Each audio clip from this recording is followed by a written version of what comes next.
I'm a day late, but I don't care. I really don't care because shoutouts to TheCoolToyz for providing me a link to, yet again, another new episode.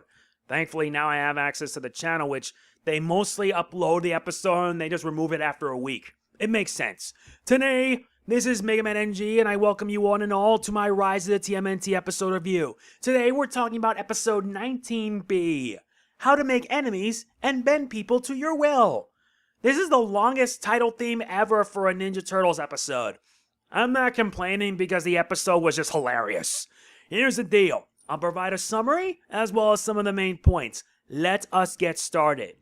The Foot is undergoing initiation, bringing new members into their flock. Baron Draxum wants the dark armor to obtain power. However, he must earn that right, and that means joining the Foot Clan. He finds it all ridiculous, but he has no choice but to take part in this. During a recon operation, he spots the turtles, so they investigate. Can Draxum prove himself worthy to be part of the Foot? Or does he have something much more sinister up his sleeves? New episode, new review. You guys know the drill. I review this show a lot. I don't have Nickelodeon salaries, so I gotta make do with what I got. This time, it's on time. It's a day late, but if you want to know why it's late, blame Crash Team Racing Nitro-Fueled. And for anybody wondering, I'm almost done with the adventure mode. Once I'm done with that, then it's arcade, and that'll be it until the DLC drops. But anyway, yeah.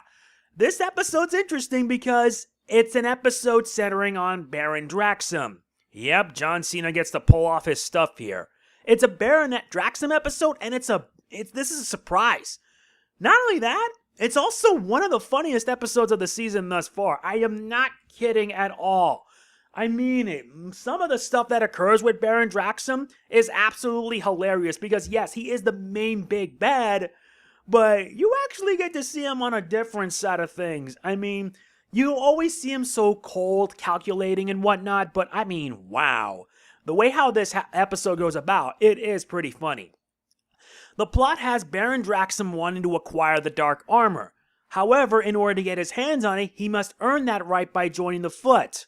But regarding people like Baron Draxum, he has his own plans. And yes, this is continuing the story arc regarding the dark armor, as the Foot Clan are already moving about recovering pieces of the armor so they can revive their master, the Shredder.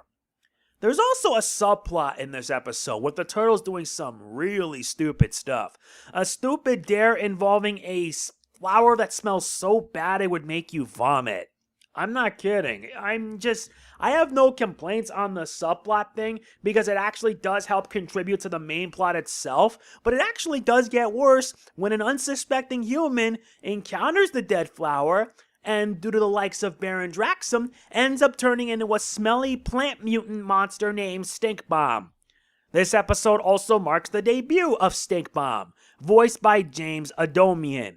He was a park ranger who pretty much ordered his men to move about because the park was in danger. And yeah, I found it rather humorous and rather believable. James Adomian did a good job. Not only that, we also get to see the likes of Roger Craig Smith getting to show his voice acting stuff because he mostly provides some of the voices in the episode. Same for Zelda Williams, and it's good to hear Zelda Williams again as the female Foot Lieutenant. Surprisingly enough, she ends up working with Baron Draxum in this episode. If there is one thing that I am going to give praise to this episode does it really well. It goes to show that Baron Draxum is not only smart, but also a calculating villain.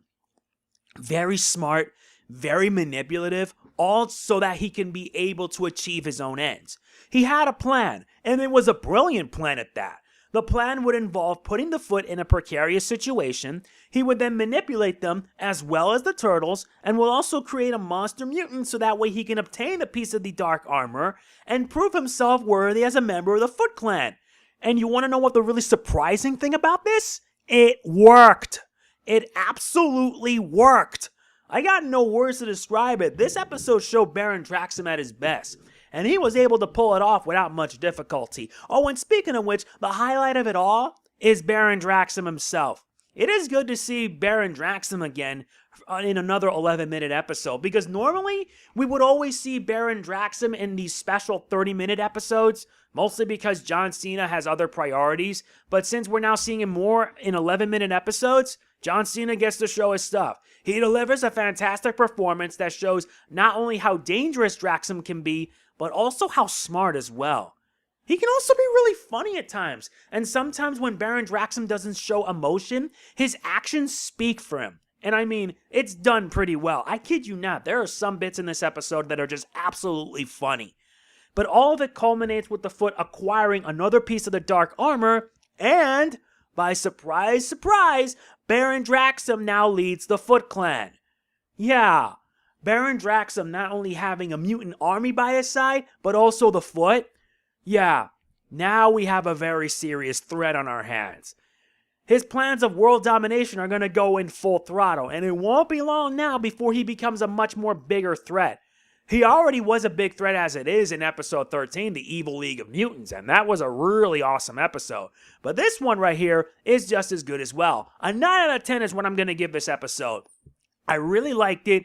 It was a really good episode, and I'm not going to lie, John Cena delivered a good job here. I really mean it. For an episode centering around Baron Draxum, it shows. These guys just keep nailing it every single time. And I can't say enough how awesome it is to be enjoying this series. And I also hope that the ride doesn't end. And hopefully it'll never end. So yeah, what do you guys think of the episode? Was it good? Was it bad? Was it not to your liking? Let me know in the comments what you think. That is going to be it for this part of course, Rise of the TMNT. If you enjoyed the video, please be sure to hit the like button. It means a lot to me. Don't forget to like, comment, share, subscribe, and click the bell. It all helps out greatly to my benefit. I will see you next week for episode 28, and it's going to be something with the Mystic Library. This is MegamanNG signing off. Peace out. See you next week. Cowabunga!